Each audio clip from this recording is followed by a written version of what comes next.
So do you guys use technology in any type of way? Nope. Well, in some ways, We use a newspaper, and then the newspaper used to be like You new do have to books. type it. yeah, so I guess that qualifies. we actually do use technology. We have a texting system in which we send out monthly notifications about that, like on Valentine's Day, we'll send out notifications about like where you can get free condoms or good information, and so we try and access students. Yeah. I think one thing that's important is that ISIS is a bunch of adults trying to reach teens.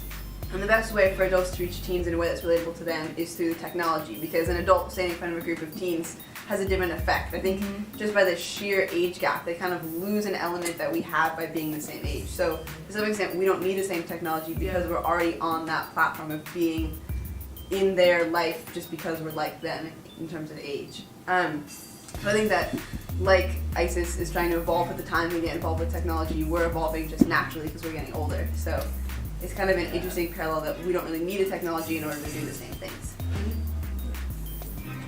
Well, I know that was the last question. Forget that. So what made you guys want to be peer-to-peer mentors? Like, what made you want to step up and take this responsibility? Because we're like go around. Yeah. So we'll go around. For me, I think it's super important to get this information out to teenagers, especially at a young age, because people, well, especially teenagers, are making these decisions to have sex or activities that are putting their bodies at risk. And so I think it's really important for them to have the information to make safe and healthy decisions. And I wish that everyone had someone who could explain these things to them in a relatable way. I love giving presentations. I love being in the classroom. I love talking about sex and sexual health. I have a great time in this group. It's really a great leadership opportunity. It's a great way to really connect with the people in your community from a different perspective that other than just a student with everybody else. You get to teach them something that maybe they didn't know, and I think that's really cool. Tell me a little about what made you want to become a peer-to-peer mentor. Well, I remember what happened was I was eating lunch one day, and one of them, a facilitator for peer education, came up to me with an application for it. And they were like, hey, do you want to do this? We've got teenagers teaching other teenagers, educating them, going to class about sexual health and safety. And so... Sorry. Alright, I'll shut up.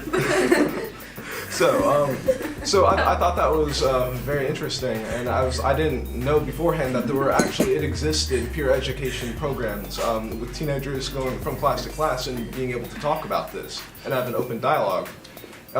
So I went, I joined, and I really I enjoyed giving knowledge to classes. I do enjoy really demystifying a lot of the misconceptions that some of these students actually around me have had. Like, I've seen firsthand a lot of the ignorance and actions that can occur from an uneducated mindset of someone who doesn't know about how to really take their health into their own hands, or from someone who doesn't know about the resources available in their community. And since the health center is such a valuable resource at Berkeley High, it just seemed natural to kind of, be like, hey, this exists, let's do this. Yeah. For me, Sonia basically said what I had to say. I just love going into the classrooms and getting to educate my peers about all the stuff going on and like have fun with it. Like not just like teach them, but be able to like laugh and like really like talk to them, get to know them. And also meet all these new people. Like I never would have met like any of you guys if I like didn't join. So yeah. For me, joining SHIFT was a pretty natural decision. My mom has worked in public health my whole life, and I was raised with the mentality that personal health is a form of empowerment. And I wanted to pass it on to my peers, and Additionally, I love presenting. It's kind of like performing on a whole nother platform. But what really keeps me here is the idea that public health and sexual health education is just one link in a chain that kind of stops the bad things in society. For example, the more we teach about preventing unwanted pregnancies, the more children who are born will be more loved by their parents, and that kind of perpetuates a supportive system for that kid to excel in education and then work to make the world a kind of more sustainable place. Also, I think education really grows exponentially. There are only 12 of us, and last year we reached 2,944 students in our 3,500 student school. And I think that all the kids we reach will then tell their friends and then tell their parents, and it kind of grows. And so the more education there is and the better we spread it, the more educated we'll be as a community. Well, in addition to what everyone else was saying about the peer ed program being like a really great opportunity to get involved in my community and to have fun while doing that, something that motivated me to become a peer health educator was my previous experience with sexual health education in my sex ed classes.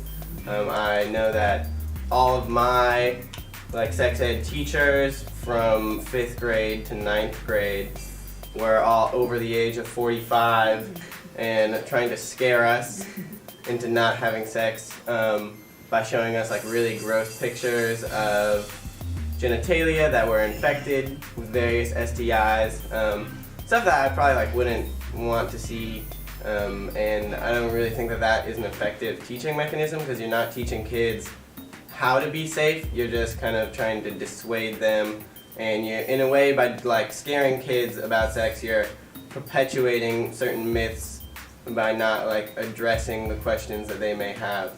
So that's why I'm a peer health educator. So, any last words that you just want to share with our viewers? Yeah. Any information on sexual health? Well, just to add on to that whole question, one thing that I think is probably one of the most challenging, besides just getting the people in your class to listen to you and maintaining classroom control and stuff, is the fact that you go to the same school as these people. They see you in the hallway. They sort of kind of get to know who you are. You're wearing your hoodie that says SHIFT, and it really you can't go in front of a classroom of your peers and be a hypocrite. So you can't. I wouldn't be comfortable going in there and preaching one thing, and then later in life doing the opposite of what I'm preaching. So in some ways, it really forces you to step up, because who are you to be going in there telling people to do certain things in their life if you're not going to do them yourself? Yeah. So, there you have it. SHIFT from Berkeley High, sexual health information for teens. I know you guys have a slogan, and I just want you to shout it out to the camera before we leave so they can hear you on count of 3. 1, 2, 3. Rising voices for healthy choices. There you go.